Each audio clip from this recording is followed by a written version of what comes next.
You've broken it. 549 litres. People want to be sung to like that? Is that... Would you like me to do the boot space like that normally? The VW Id4 Gtx was launched back in 2021. It's the first performance-oriented electric vehicle in VW's ID family, following the GTI and the GTE models, and features dual motor, all-wheel drive, offering a sporty driving experience and a focus on sustainability. Now, you might find this interesting. In January 2025, the VW Id4 became Europe's best-selling electric vehicle, with registrations increasing 195% to 7,177 units, surpassing the Tesla Model Y. Okay, here are the stats. 335 brake horsepower, a 77 kilowatt hour battery, which is good for 319 miles of range, 5.4 seconds in 0 to 62. Right, so let's check out the looks of this new Id4 GTX, because obviously it looks quite different from the usual Id4. I feel like it looks really nice, especially in this red. It looks very sporty.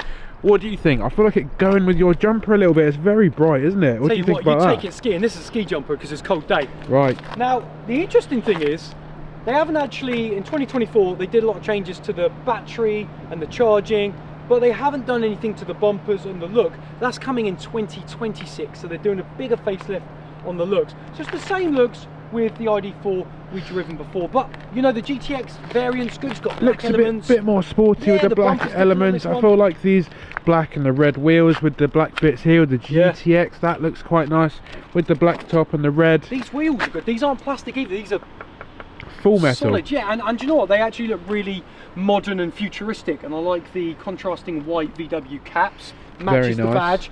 So I think, moving down the side, it looks very sleek, doesn't it? This is the side profile of the car. Just stand next to it so you can get an idea of how big it is if you haven't seen an Id4 before.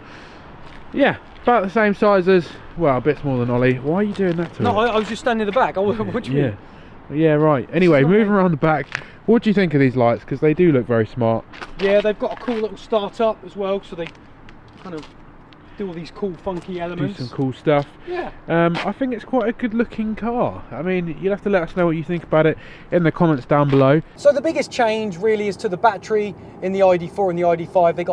The Id4's now got 10.5 miles more, but it all counts. I think it's like a 3.5% increase. This one has a 77 kilowatt hour battery and it will do 319 miles, so VW say. But as we know, living in the UK, it's cold. Batteries don't like cold. You'd probably be lucky to even get 280, 290. But that's what they're telling us, because it's all-wheel drive as well. Now, the power's been upped, 40 brake horsepower more for the GTX version, which is good. So now we're looking at 335 brake horsepower. And I tell you what, it's got a bit of a go. And I'm looking forward to getting into some B roads to see how this car handles and how it sticks that power down, being all-wheel drive system. Okay, we're in sport, and I'm gonna blast it on these beetle. Oh my goodness. Oh my, instant torque. It's got some go. Listen to it. This is quick. 5.4 seconds, 0 to 62. Not too shabby, but I'll tell you what, as soon as you put, while I'm in sport, as soon as you put any type of input into that accelerator, woo, yes, that slid a bit then, whoa. And most of the time, I don't like the brakes. That did not give me much confidence. I put my foot down on the brake early, and it didn't feel like it started to brake till a little bit late. Now, it's got an all-wheel drive system setup, so it's rear-wheel drive bias, but every now and again, if it detects any slippage on the front wheels, then the front axle motor will kick in, just helping you with that traction. Steering's really good.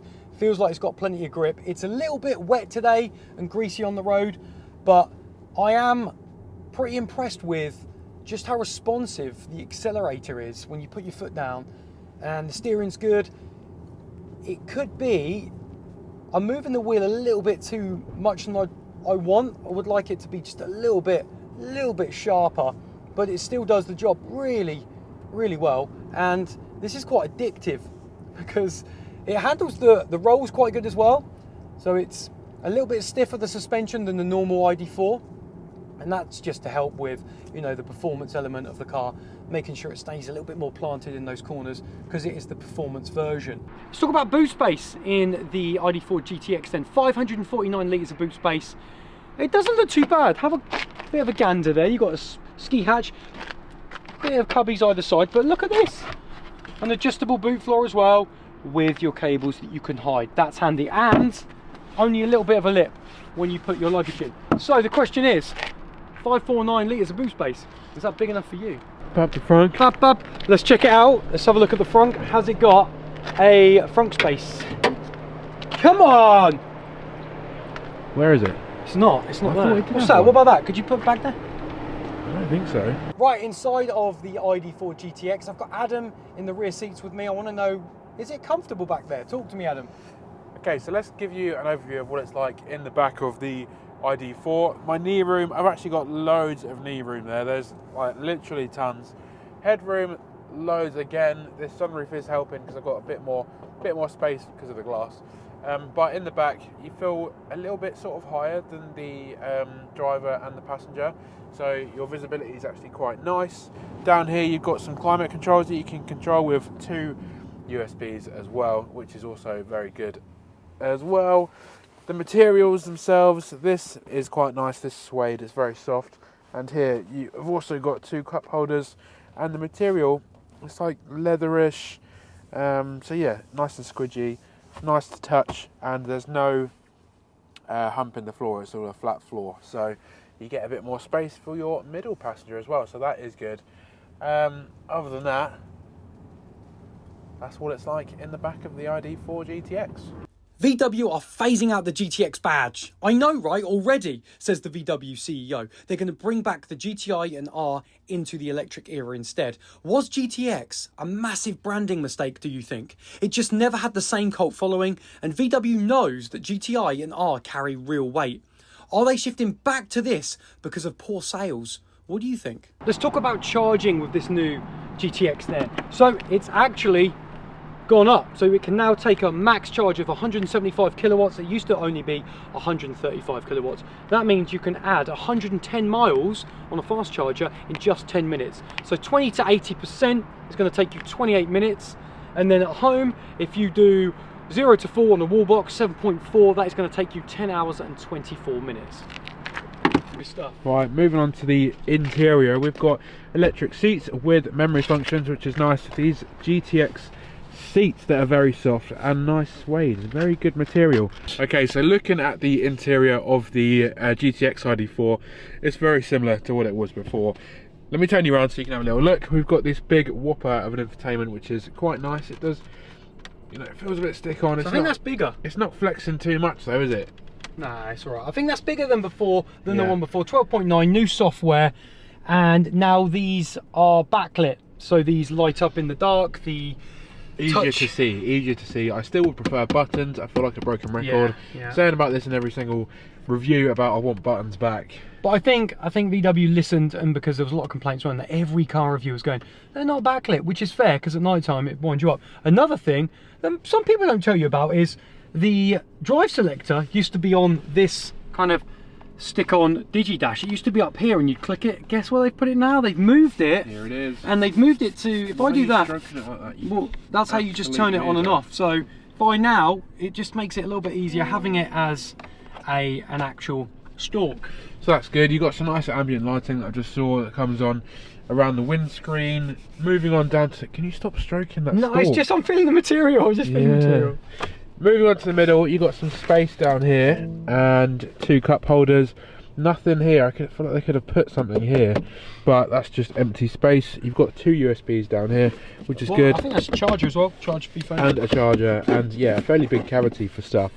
So yeah, all in all, these armrests are still here. Yeah, we had them in Id3. You thought they were a bit, what, did you, a bit old man, a bit granddad? Yeah, I don't know why there's armrests and not just, because this is quite low. Normally you rest your elbow on the centre console, don't you? But they've just gone for the armrest situation, so... Talk to me about the materials in the door. What are you saying? You like these? That's plastic. Yeah. Which I don't like. Yeah. This is nice, this leathery material. That's good. Piano black. That is going to scratch, I reckon. Not a big fan of that. Yeah, I know, you got it there, but hang on a minute. You don't have to actually open, they're electric. So normally in a car you pull it all the way, the door handle open, but if you just bring it a little bit, listen, it opens it electric for you, and then you pull it all the way full. So you do Could throw you off. Big old sunroof up here as well. You know what? What? It's got that lame thing, you know, with the doing the windows. This really wound you up last time. So over here, go on. When you press, you have to press the rear, and then when the rear is up, then these do the back, and then you have to press the rear again to turn it off to do the front. Listen, I get it. After a while, you get used to it, but it is quite blatantly a cost-effective move. Who thought of that? Who thought of that? Because it's not that hard to make a decent car, is it? And they use it in all of them, don't they? The ID7. I know. It's not that hard. The ID3. Anyway, that's the interior of this ID4. You have to let us know what you think about it in the comments down below. A number of drive modes in the GTX, and I can tell it's got the DCC, which is 15 different levels that you can go soft on your suspension, or right up here, sport side, and get it a little bit more firmer for those spirited drives around the B roads and the bends. You can change your steering. Comfort's going to be a lot lighter, and then sport, and then you've got your drive, your exterior engine sound. Let's put that in sport, see what that sounds like. Not much. And then you've got your adaptive cruise control, you can change light assistance and air conditioning. So there are the types of things that you can customize. Now if I go back, you can see these are your drive modes. So we've got eco, maximize your range, lift off. I've got it in B at the moment, which stands for battery. Harvesting back. As soon as I lift off, harvests back into that battery. Comfort, sport, traction and individual, which you can choose which customizations you have got. Okay, let's do a quick 0 to 62, see the power. Good traction, no slippage. And there we go, that's 60. 5.4 seconds. It's good, this thing can move, and it is great fun on the B roads too. Okay, so that's been our opinion on this ID4 GTX. You'll have to let us know if this car is a bit of you down below, because I feel like it's not really quite got the range for me, and being a sort of family EV, I feel like it could be a good option if you want to go a little bit faster, but also take the kids away from school. So what do you think? What's your opinion? It's a good bit of fun, you know, and I want to know, what other car would you have over this for a £52,000 car over the GTX? All-wheel drive, a little bit sporty, 5.4 seconds, 0 to 62. Let me know in the comments, what do you think about this car? What would you have over it if you were going to choose something? As always, throw us a like if you like the episode, get a sub to Car Chat TV, and we will see you on the next one. If you've made it this far, thank you ever so much for watching. I've just popped up 2 more videos on your screen that you also may like. If you do watch one, let me know what you think.